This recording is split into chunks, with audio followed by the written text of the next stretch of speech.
and close, all right? In Rotary, I'm here every Wednesday morning for Rotary. We can never get the microphone to work, but Pastor David has shown me how to do it, so I can even turn it on. I dressed up for you today. I usually come to the 9:30 service, but I wore my special tie. This is Save the Children tie. I thought it was appropriate. That's a national organization that raises money for children. I'm to do the introductions. I didn't know I was going to do it until Sam told me this morning. But I'm flexible, I hope. My wife Norma is going to speak this morning. She went to school at the Rochester Institute of Technology with an emphasis on legal terminology. She spent 20 years as a legal assistant, and very honestly, her work put our two sons through college without them owing a dime. And she's been a guardian ad litem for 13 years. Jill Eady worked in Lincoln County schools for 33 years, teaching at Battleground, West Lincoln Middle, Lincolnton Middle School, and then in 1997, the school system's Director of Exceptional Children. She served as an adult advisor to the Student Advisory Council and counseling to high school students, and she volunteers throughout the community.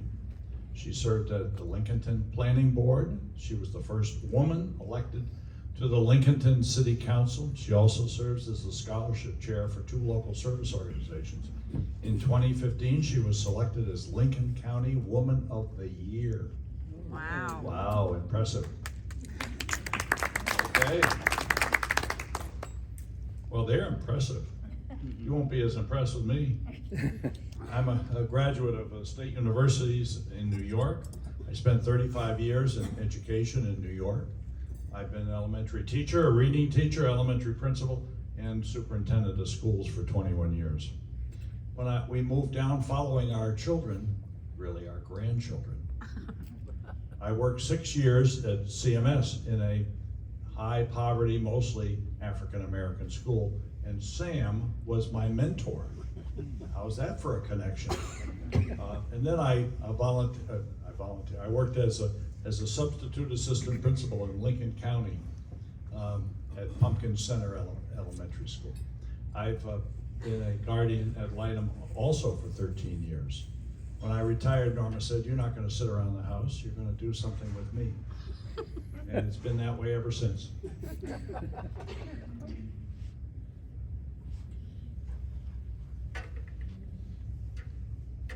Well, it's fitting that we're here, and this topic is very fitting since April is Child Abuse Prevention Month.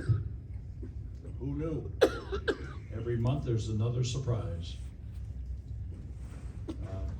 Let me give you just a brief history of abuse and neglect of children.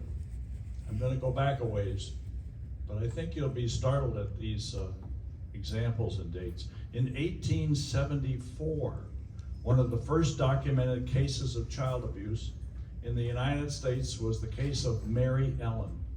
She was a child in New York City, and both her mother and her father passed away unexpectedly. She was given to Mr. and Mrs. Connolly, who abused her daily. Finally, the neighbors got tired of the child screaming and crying, and they told a mission worker. Back then, the police had no laws upon which to intervene. An appeal was made to the head of the SPCA, the Society for the Prevention of Cruelty to Animals. A community of concerned citizens came together to form an association which became the Society of the Prevention of Cruelty to Children, and incorporated a year after Mary Ellen's situation came to light. 64 years later, the Fair Labor Standards Act was passed, establishing the legal rights of children who were in school by setting a minimum age for child labor at 16.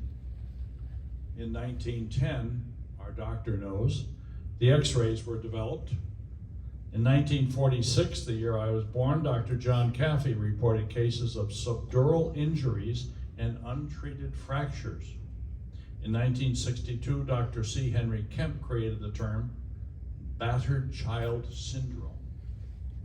In 1965, every state had enacted child abuse reporting laws. In 1974, Child Abuse Prevention and Treatment Act was passed by Congress with funding. It was later amended to include court-appointed special advocates or guardians ad litem for every child whose case came into judicial proceedings. One of the favorite articles I've ever read was in 1980s in Time magazine. The cover story was The Shadow Children. It was about children born to drug addicts, resulting in children often having developmental delays and lasting learning problems. And if you've ever worked in our schools anywhere, you would know those children. And that's why it's one of my favorites, because it described the hardest to work with children. Across the United States, there are over 3 million cases of abuse documented each year. 1 in every 7 children are abused. Over 1,250 children will die each year as a direct result of abuse and neglect. In 2020, 1,750 children died. The majority of abuse and neglect occurs before a child is 5 years of age. And the perpetrators are usually their parents or someone who is in a guardian relationship with them.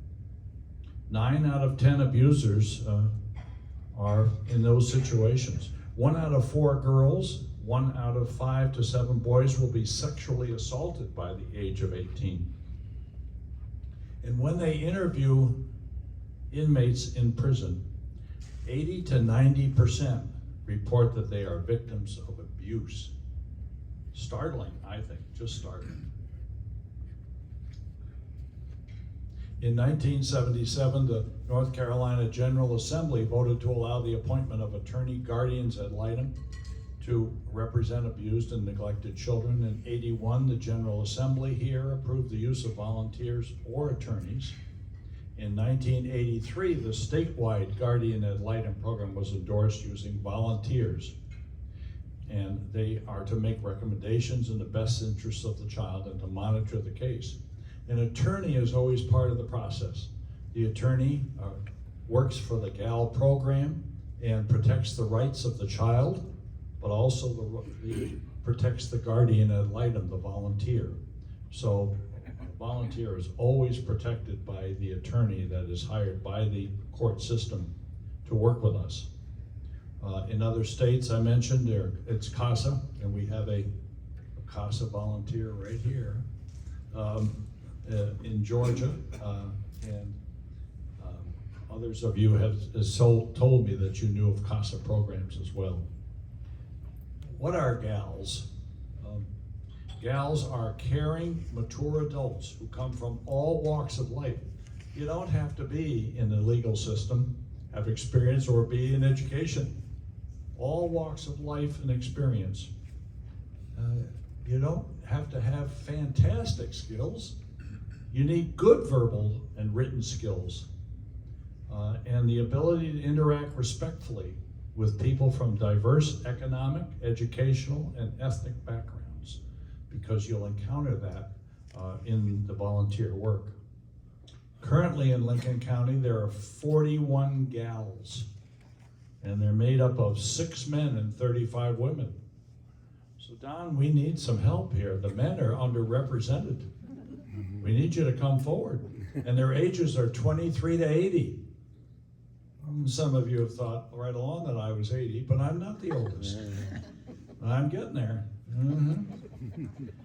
Every gal must undergo 30 hours of training. And that can be in person in Lincolnton, or it can be interactive in a Zoom kind of format, or a combination thereof. Usually, it's just the GAL volunteers in Lincoln County, but it can be a neighboring county can join in as well. How do you keep your skills up to date? Well, by working with children and working with our coordinator, but also we offer in-service through our Speak Up for Children that I'm going to mention later. We do that usually in person in Lincolnton, or via the internet statewide, but the ones in Lincolnton include the social workers in Lincoln County. So that way, the social workers that the gals work with can be present and hear the same thing and get the same kinds of skill updates. And we're having an in-service May 8th about working with children with individual education programs in the schools. How do you work with the school and the child if they have a disability? Once you've completed all the training and you're appointed by the court, the coordinator will contact you with a prospective case. You can express your interest in a child of a particular age range and also the distance from your home. We take in all of Lincoln County. Some people don't want to go to the far end of Lincoln County. I've even had some outside of the county, even outside of the state. And in those cases, you can travel with the social worker if you need to go there. That doesn't happen very, very often, very rare. And mileage used to be reimbursed, but not so anymore. But if you do your own income tax and you do the long form, maybe you can write your mileage off. I do. I don't think it makes any difference, but it makes me feel good. Now it's my pleasure to introduce my wife, Norma. She's going to talk about GAL responsibilities and other aspects of the roles. The role, and we have a sheet on the tables. We have more on the counter over there that describe all of those responsibilities. Here's Norma. Oh, yes.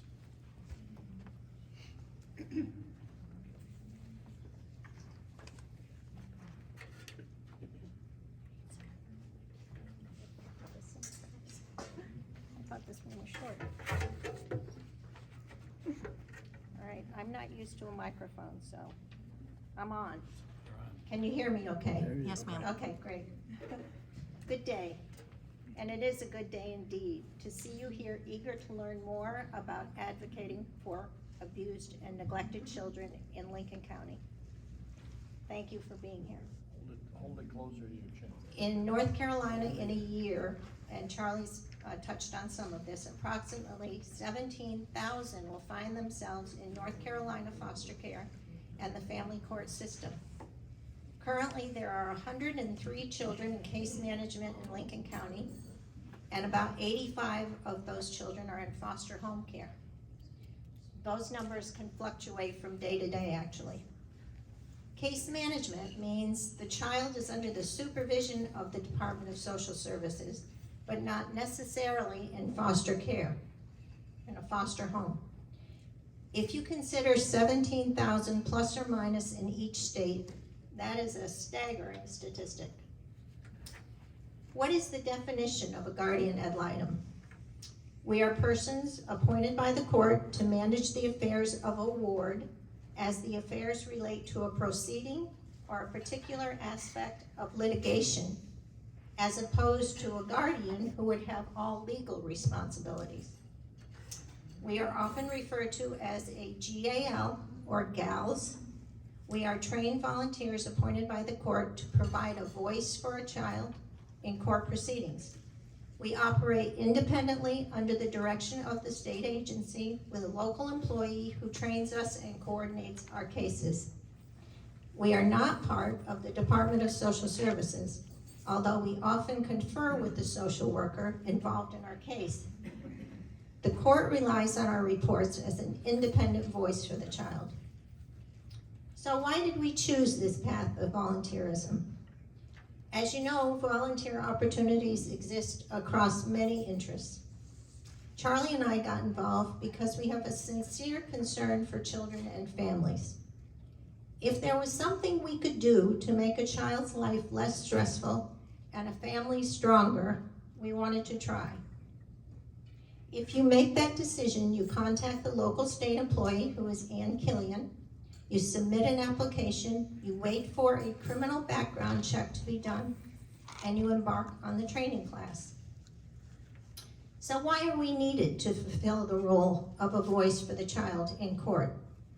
Well, let's start with how a case develops in the first place. Suspected abuse or neglect of a child comes from a variety of sources in the community. The most common being the school setting, hospital or doctor, a neighbor or anyone else in the child's life who suspects the child is in a dysfunctional situation. There are more types of abuse other than the physical, and most of us hear about those through the media, and they're terrible. But there are also emotional problems that are observed, sometimes dirty or unkempt appearance, homelessness, or this is a big one, children often left alone who are much too young to make decisions for themselves and to be by themselves. If law enforcement is called to investigate, police may contact DSS and a caseworker is called upon to remove the child immediately. This can happen at any time of the day or night. Imagine a child suddenly confronted by strangers who say, "We are taking you with us for your safety." Sometimes they leave the home with just the clothes they are wearing. And sometimes this is where that comes, as Sam was saying, that some children are in a hotel, or it's difficult to find suddenly someone to take a child in. DSS, Department of Social Services, needs time to find a foster placement temporarily while conducting their investigation. If their investigation warrants it, a petition is filed with the court for social services to seek temporary custody of the child. Now you say, why doesn't the extended family step in and take charge of the child until the parent or parents sort out their problems? Good question. Well, that would be a perfect world.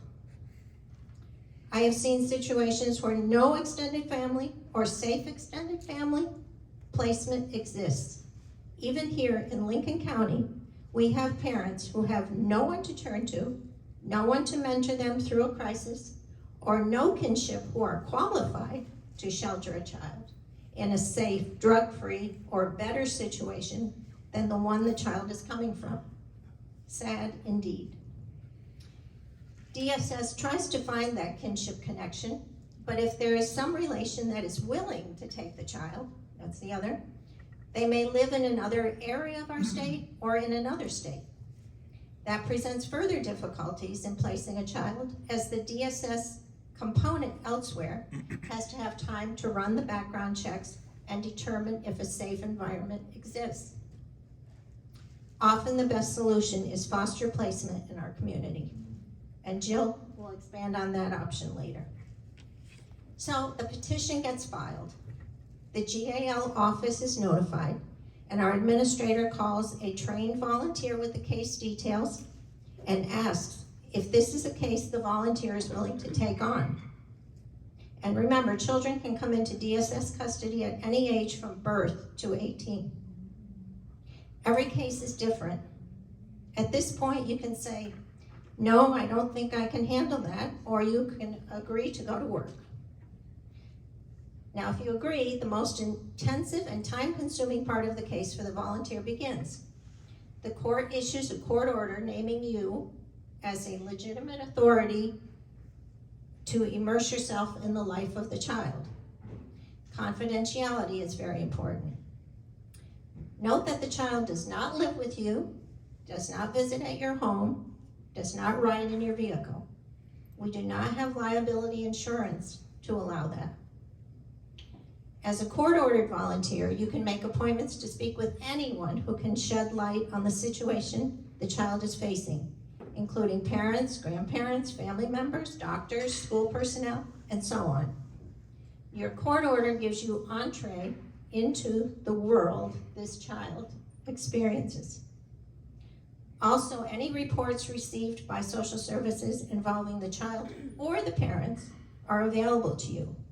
So there's nothing that you can't see. The information you gather aids you in forming your thoughts on what is best for this child. If the child is older, the chances are better that the child will develop a trusting relationship with you and express his or her feelings. One experience I had was taking the case of a newborn whose homeless parents showed up at the hospital at the time of delivery under the influence of drugs. The perfectly healthy child with no obvious ill effects from the mother's drug use was in immediate DSS custody and stayed there for 2 years before being adopted by the foster family. The child developed a familiarity with my visits, but of course was never aware of any other family except the foster home, so never able to verbalize any trauma. And in this particular case, the parents visited the child, I think 2 or 3 times. It was short, brief. But when it got to the point of terminating their rights, they literally came out of the woods and appealed the decision of the court, which delayed that child finding a permanent situation and being adopted. So sometimes the parents cause more trouble, even as the process continues. But most of the time, any child has trouble verbalizing what has happened to them. If they do talk to you about it, inevitably they express missing their parents and their home. It's tough. Throughout the court process, which takes usually a year, you will meet with the child at least once a month in the foster placement or in the kinship placement, or we also observe visits with the child's biological family at the social services offices in Lincolnton. You will be asked to supply an updated report about every 6 to 8 weeks when the case comes up for review in court. Our administrator will supply the forms you need and will help you develop your report, edit if necessary, and in court, Ann Killian will usually speak on our behalf if needed, or the attorney who represents us currently, Ann Pacer, will answer any questions the court asks. Occasionally, the court will request that the volunteer take the stand, and that just happened to me. After 13 years, this year, I got called to the stand. It's a little nerve-wracking, but keep in mind that the biological parents have an attorney either selected by them at their expense or appointed by the court to represent them. You are the voice for the child. So as I mentioned, a year can go by before the case is closed. In this time period, you as a volunteer and the DSS social worker assigned to the case will make recommendations for the court to consider. Your recommendations are often similar to social services in that you hope the biological parents take control of their lives, get therapy, family or individual counseling, frequent drug testing, parenting classes, maintain a safe home, and find steady employment and reliable transportation. Now, in a dysfunctional situation, that's a tremendous amount of recommendation, correct? These people often don't have mentors, don't have family support. For the child, you may recommend therapy or other services that have been neglected by the parents. For instance, I've had children who needed speech therapy, had extensive dental work, just not a priority in these families who have so many problems. The hope is that parents will successfully complete the court-ordered recommendations so that reunification with the child can occur. That's always your first goal, because that's what the child really wants, is to get back to their family. I'd like to say that is the goal of most parents as well, but sadly the problems are often too great, and sometimes the parents just cannot get their lives in order. And the court gives them plenty of opportunity to do so. In those cases, the court will grant a termination of parental rights. Since adoption is sometimes the goal of foster families, the process of adoption will begin. Or if the current foster home is not interested in adoption, DSS will look for a pre-adoptive family. This has happened to me recently, and the initial move from one foster home to another was very difficult for a 6 and 3-year-old. The first foster placement was wonderful, but they were a couple that had raised a family. They were only interested in helping out. They did not want to start a family all over again. So again, social services had to find a foster home, And fortunately, both families, foster families, have worked together to ease the child into a new home situation. So this kind of volunteering is a lot to consider. It can be very rewarding, though, to see a positive result for a child. This morning, as I flipped my desk calendar to May, a day early, the following quote was at the top of the calendar, and I thought, wow, that kind of goes with what I'm saying today. It said, "Go forward in life with a twinkle in your eye and a smile on your face, but with a great and strong purpose in your heart." And now Jill will talk about fostering and other opportunities to advocate for a child. Thank you. Thank you.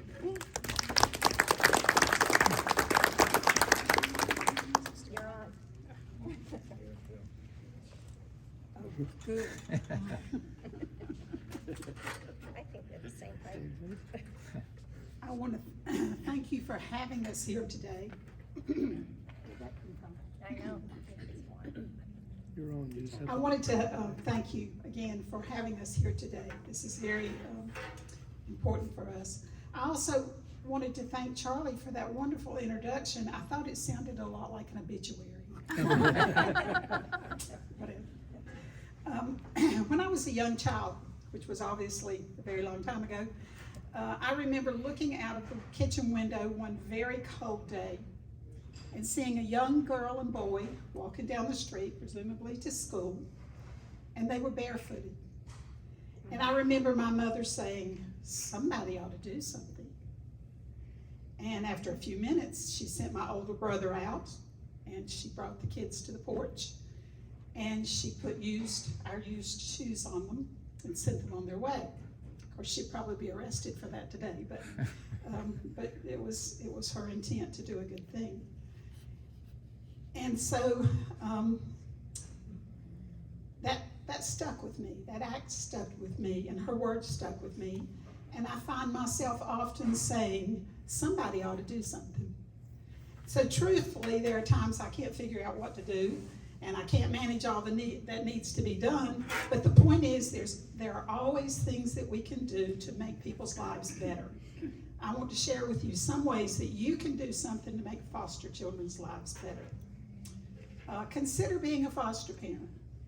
Right now in North Carolina, as Norma said, there are 17,000 children in child welfare system.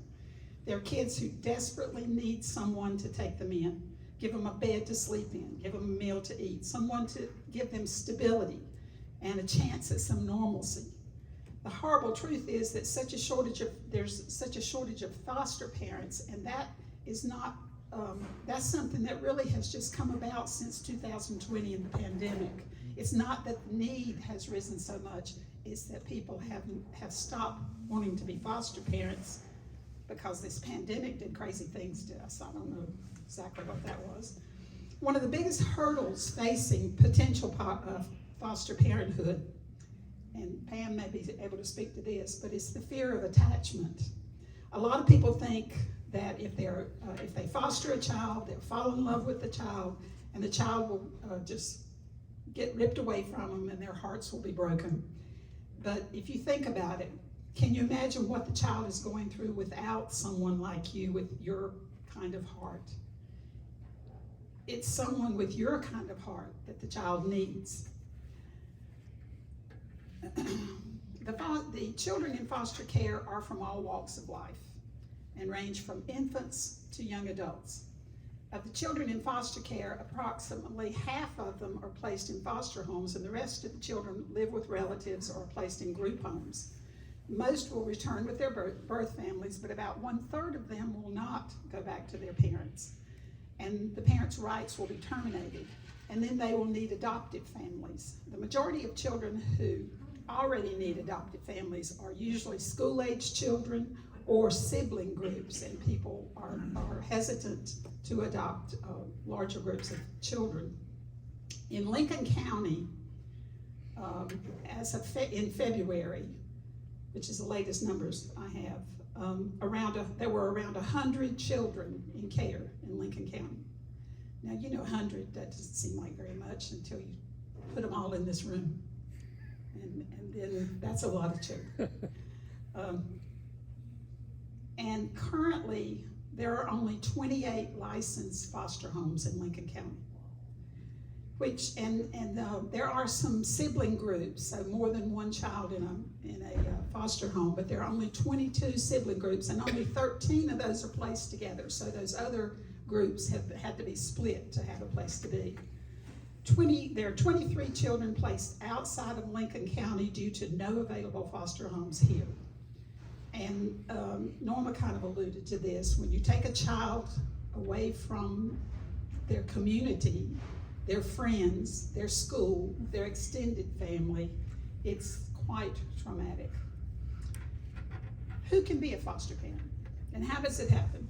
Most importantly, foster or adoptive parents must be ready to give a child or the children opportunities to develop to their full potential. They need to develop physically, academically, socially, and emotionally, with realistic expectations and unconditional support and love. This is the most important requirement a foster parent can have. So think about it. Some children have never been taught how to keep themselves clean. They've never been taught how to be polite. They've never been taught to be honest, not to steal, not to lie. Their bonding is often very difficult for foster children, especially if they have moved from family to family. And sometimes they've moved in kinship placements. They lived with grandma, and then they lived with an aunt, and then they end up with a foster care. And the bonding is very difficult for them because they get to where they don't trust anybody. As a foster parent, you have a chance to change that child's normal so that they can fit into the world. If you want to be, let me go back to that normal.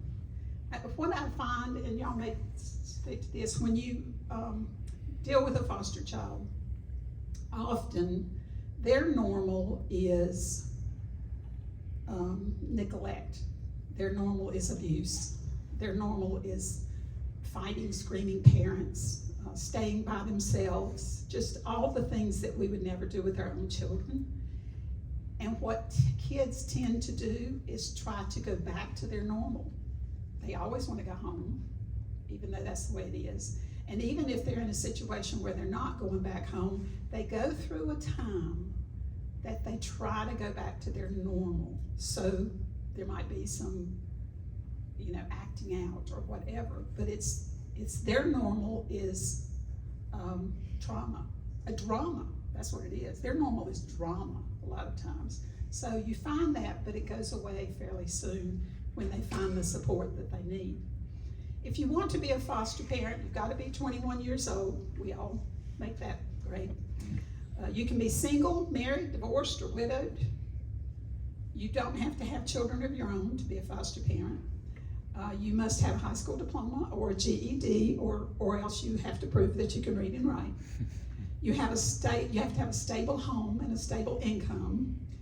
You can rent a house. You can rent an apartment. You can live in your own house. You can live in a manufactured house. As long as it's safe and clean, then it can pass inspection.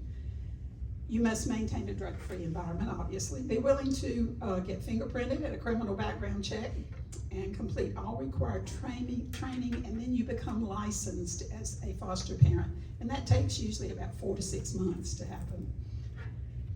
There is support and benefits for foster parents. Foster parents are provided with a monthly stipend. It is not very much. License requires 30 hours of preparatory training that provides knowledge regarding foster care system and, most importantly, skills to better parent children who experience trauma. Many other families participate in this as well, so you learn from each other and you find a support group there. Therapeutic foster parents foster children who have more difficult behavior situations, and they do receive more training and they get a larger stipend. Lastly, foster parents have a social worker who will support them and advocate for their needs. Although not without its challenges, fostering a child can be one of the most rewarding decisions you ever make. I reached out to one of the foster parents I have worked with as a guardian ad litem, and I asked her if she had anything she wanted to share. And this is what she said. As foster parents, we make a difference in a child's life at the hardest time in their life. We might make a difference for a day, a week, a year, or forever. I am blessed every day that I have had the privilege to be a foster parent. Sometimes when you see that man on the street that doesn't quite fit into the norms of our society, you can guess that there might be a broken child in that man's body. And that's what we're trying to prevent with a good foster program for our children. And if you see something like that, you can always think somebody should have done something. Just a little bit about adoption. Some people become foster parents because it might increase their chance to adopt. And this could happen, but it's definitely not guaranteed. As I told you, only about a third of the children do not return to their parents. And there are very few babies available for adoption. However, if you want to adopt, there's kind of the same criteria as being a foster parent. You can be single or married or divorced or widowed or own a house or rent a house. You can have parenting experience or no parenting experience. You might have children in your home already or no children. Adoptive applications are fingerprinted. They have to go through the criminal background check. And most of them are required locally to have some training before they go through adoption. And of course, there are private agencies that are very expensive to adopt, but there are also state agencies that have no cost for adoption. Okay, another opportunity is that you might want to become a respite parent. I think of respite kind of like a visit with your grandma or grandpa, or your aunt or your uncle. Sometimes a foster parent needs a break on the weekend, or they need to leave for a family emergency and they need a place for the child to be, so they depend on respite care. Some people placed in group homes have no place to go for holidays, and sometimes they're sent to respite care rather than staying in the group home where there's nothing on holiday. Also, providing respite may be a great test if you are considering fostering. A respite parent can be single or married, live or own in their own home. They just have to go through an inspection in their house, and they must clear background checks and complete training. There's also an opportunity if those things are not for you. There's an opportunity to mentor. Mentoring is giving a small amount of time to a child who needs a significant adult in their life who can help them expand their horizons. Research shows that a healthy, supportive relationship between mentors and mentees that lasts for a significant portion of time are central to success. I began mentoring a boy when he was in the 3rd grade. I had lunch with him at school once a week. And we talked about school and his friends. We talked about each other. We told knock-knock jokes. That's our favorite thing to do. And we played tic-tac-toe when we ran out of things to talk about. And we laughed a lot. As he got older, our conversation changed to talk about responsibility and how to figure out what he wanted to do in life. Now he's a freshman in high school, and we still visit and we still do things together. And he's a good kid, and I think he's working on becoming a good adult. Hopefully, our times together have given him the support he needed for that to happen. There is a mentor organization in Lincoln County called Outside Chance Mentorship. It serves students from across Lincoln County. They have lots of students who need mentors. If you want to mentor a foster child, you just request it from them. They have children that are not foster children, but if you want specifically to work with a foster child, you can request it. Outside Chance Mentorship works to create purposeful matches. They train the mentors, and they have a match day so that you can meet the mentee and meet their family. They plan events for the mentors and mentees. You can go online and find the application for this, but also they only require an hour a week that you spend with your mentee. There are papers on the table over here that have some frequently asked questions you might look at. There are also some pictures of some of the mentees and some of the events they're doing. And so take a look at that. I did not print out papers for you to take with you, but if you have your phone, you can always just take a picture of what's over there if it's something that you see that you want. Also, there are lots of opportunities for volunteering. As Charlie pointed out, Speak Up for Children is one of those great opportunities for volunteering. You can provide items to support the children or give them chances to be normal by providing such things as Carolyn passes, movie tickets, mini golf, or anything that you know children will enjoy. If you know someone or you teach something like swimming lessons or karate classes or gym or cheer classes, those children need opportunities to do those kinds of things. Just think about what would give normalcy to a child. That's the kind of things they need. So let me see if I'll mix this up.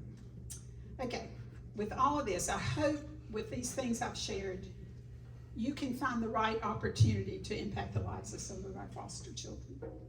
And I want you to remember, somebody ought to do something. Everyone has an opportunity to make a difference. Everyone can do something. The question you need to ask yourself is, what is it that you ought to do? And what is your something? Thank you. Thank you.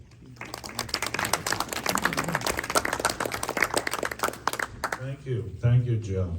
I'm the wrap-up guy, so get ready with your questions and answers as well. Or we'll have the answers, you have the questions, that's right. I got them confused. Jill mentioned Speak Up for Children, and there are brochures on the table. Speak Up was created by Jill Eady, Charlie, Norma, and Donna Skates, who is a CPA and a gal in Lincolnton. We created it in 2012, and it is a 501c3.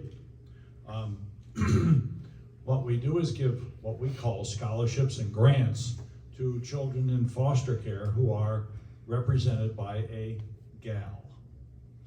Those are the children we focus on.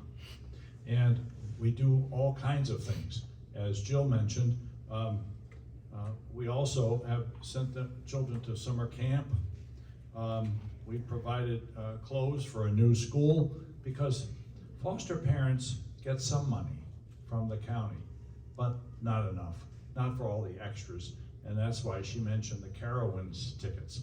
Sometimes a family is ready to go. They've got 2 children, they got 2 adults. That's 4 tickets to Carowinds, and then they've got this foster child or 2 foster children. So they need the $85 or whatever it is this year per child. So we provided that, more than that, and a chaperone as well. So we've done things like summer tutoring, dance lessons, voice lessons, school uniforms. We sometimes help with some medical needs, something like eyeglasses, birthday parties. I've worked with children, so have they, who have never had a birthday party. So we provide the money to buy some cupcakes and to have a little birthday party at DSS. It's not that expensive, but it makes a huge difference. One year, a while ago, we had a request to go to the prom. I said to Jill and the board, I said, go to the prom. We're gonna spend money going to a prom. Well, that's an important teenager event. We had to buy the dress, we had to get the hair done, we had to get the nails done. I said, what? You know what happened? Boy, was I wrong. By the time we got done, the dress was donated, the hair was cut for free, the nails were done for free. There was no expense to us at all because of the good people in Lincoln County. We provided MP3 players, I have to read that because I can't remember, for therapeutic use. Gas cards for grandparents to go visit a child. I had one at Stonewall Jackson School out there in Concord. The grandfather didn't have money for gas. We bought him a gas card. Staying connected with grandparents, acne medicine, mouth guards. We bought school photographs, bicycles, a special stroller for a child with disabilities. And Jill headed up the creation of a park at right next to Department of Social Services in cooperation with Lincoln County and volunteer workers from a church. Donna Skates, beginning in 2019, said, I've got an idea. We're gonna buy every child in foster care a brand new pair of sneakers and a pair of socks, beginning of every school year. Why? So that they look normal. So that when they get to school, they look like everybody else whose parents, middle-class parents, had enough money to buy them sneakers. So we've done that since 2019. What a great project. We raise money through memberships.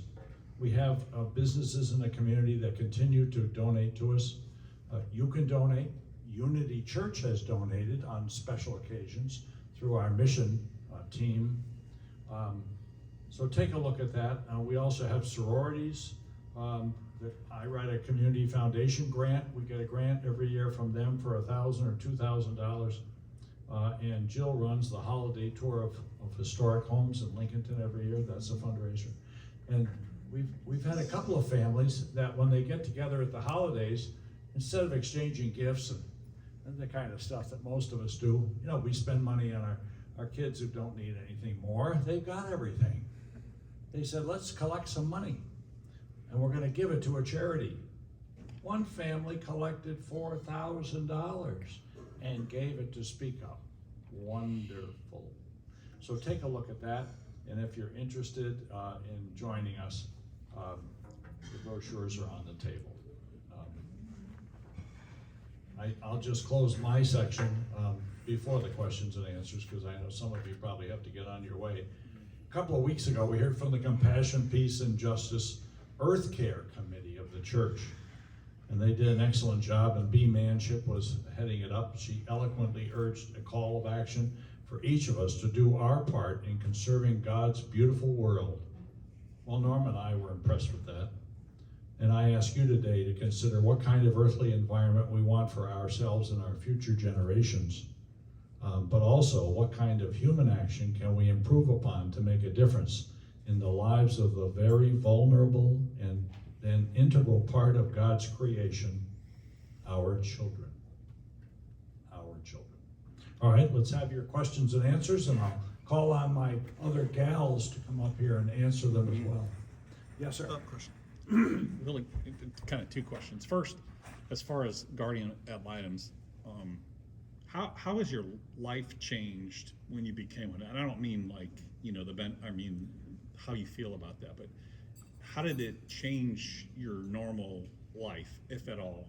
And then the second question is, when you are a foster parent or a foster family, when you have a foster child, can you live your life normally, or is there expectations of you as a foster family that you have to stay in Lincoln County or something like that? So that's two questions I have.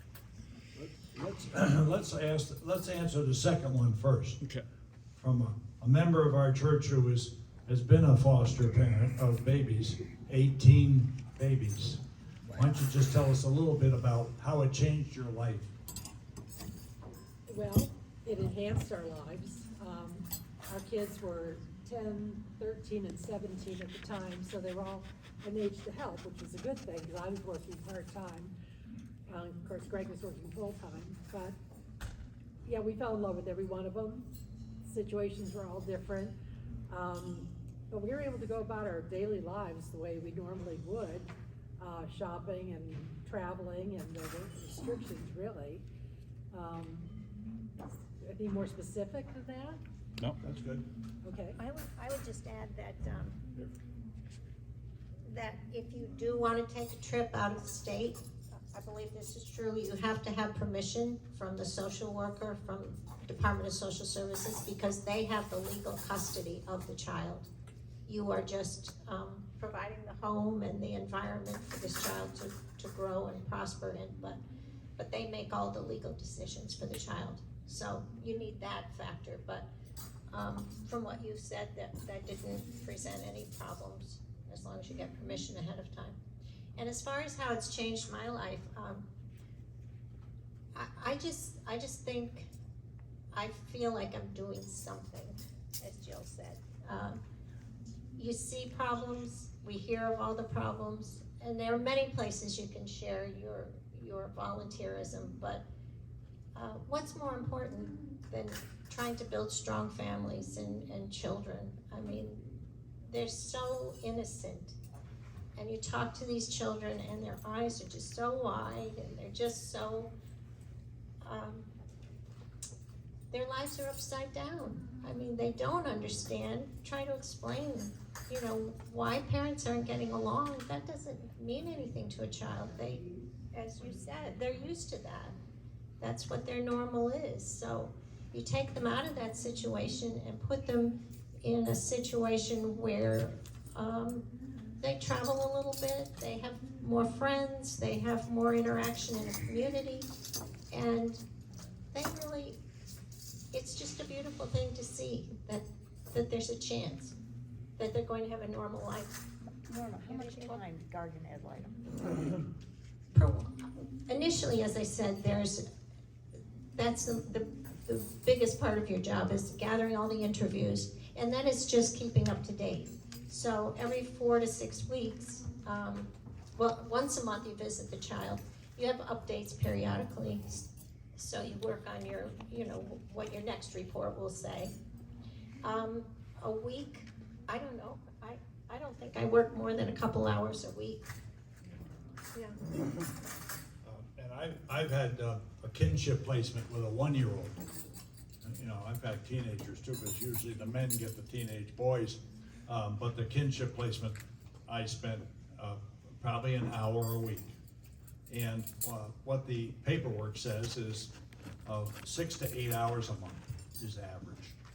So you can spread it out. And I would say to the kinship placement, to the great grandparents that have this 1-year-old, can I FaceTime tomorrow with you at 9 o'clock? Yep. I didn't even have to go visit. Of course, it was COVID. It was still some COVID left over, so we would FaceTime. That was my visit. Or going to DSS, observing a visit by the biological parents for an hour. Yes, you have to drive to Lincolnton and come back. Some people interview foster parents or meet the biological parents at a McDonald's, whatever you're comfortable with. So it varies depending on your case and what your commitment is. And sometimes I've said to our coordinator, "Ann, I need a break. I need 4 months. I just finished the case. Don't call me." And she says, "Really, Charlie?" I said, "Ann, that's the way it is. Talk to you in August." And that's the way it is. I take charge of my own time as well. And sometimes you just need a break.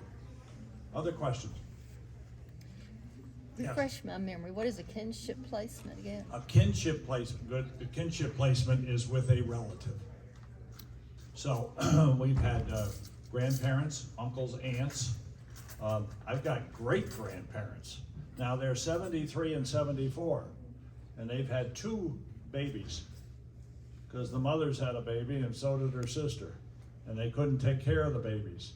So they took them in. So they said to me after a couple of months, "Charlie, I need a break. We've lost our retirement." So they've enrolled the 1-year-old in, or now he's 2 going on 3, in a Mother's Day out kind of thing at a nursery school every morning, or 3 mornings a week, so they get some break. But they also have backup. They said to the grandmother, "You know, if we get older here, we can't handle this, you gotta help." Okay. Now in that case, there were family, Norma mentioned that in some families there is no backup, but there is in this family. So, interesting. Yes, sir. Jill mentioned 21 as the lower end range on some of these programs. This is a pretty hoary-headed group. Is there an upper range limit? No, there is no age limit. They let us be guardians, so. No, I've never heard of any age cutoff. You just have to be 21. Functional. Yes, have to be functional breathing. They do come visit the home, you know, and We might see how many walkers are sitting around, but other than that, I don't know of anything. Yes. How do we donate monetarily? Where do we send the money? And if we do, does that pool of money, what does it go to? Will it go to eyeglasses for a child, or is it just? Thank you. Usually the social worker will work with the guardian ad litem and submit a request for scholarship. Yeah, and I have a list here, I'll leave it on the table, but all of the things that we've donated, that Can we've we do given it money to. Through Unity? You can do it through Unity, but you can go directly to Speak Up for Children at that address. And you can even, you know, people don't usually do it, but if you, let's say you wanna give $50 and you say to Speak Up for Children, I want this to go toward summer camp. Or please put my money toward a birthday party for a child. That kind of thing. Do they supplement the foster, Yes. people with this money? Yes. This fund goes Yeah, to everything? we don't give it to the foster parent. The guardian ad litem fills out a form and puts the child's initials and what the child's needs are, lists the social worker, they have to be a guardian ad litem, and they send it to us, to Jill, and it goes to our board, and 11 people on our board approve it or disapprove the grant request. And then the person goes out and spends the money, the gal or the foster parent, and gives a receipt. The receipt comes back to Speak Up, and that's when we reimburse them. So we know exactly where the money goes, and Donna, our treasurer, keeps very good track of that. Yes. Yes, sir. So as a gal, you're the voice for the child, advocate for the child, and you're working with this 8, 10, 12-year-old kid, and he's wanting to go back to his normal that y'all described. And you know in your heart of hearts that that's not gonna work, that's not what needs to happen. As the voice of the child advocate, are you advocating still for him to be telling the court or whoever, he wants to go back? Are you, at what point do you transition into some other role? I'll let Norma answer that, because she's got a case just like that right now. The boy wants to go back every day. It's tough. When the court decided to terminate the parents' rights, I cried all the way home, because I thought I had a role in that. I took that child away from something he really wanted to do. But it was a bad situation. The father, well, he loved the children, he has 2. Well, he loved them and did show up for most of the visits. He did not follow any of the court recommendations, or he followed them partially. So there was no, this was one family where there was no extended family that could step in. We thought we had a grandmother at one point. She lived in Florida, and she had me convinced that she was right for these children, until the Florida equivalent of DSS investigated her, and she had lied throughout her application to have the children come to live with her. So Up until that point, you've got hope.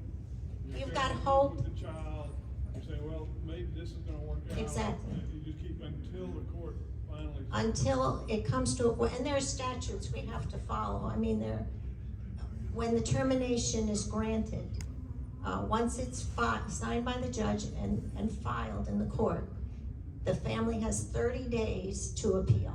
It goes to the state Supreme Court, and I've had a case like that, and it got thrown out because the parents had done nothing, absolutely nothing, not followed any of the court recommendations. So you really have no choice at that point. I mean, you can't send a child back to a harmful situation. Nothing's changed.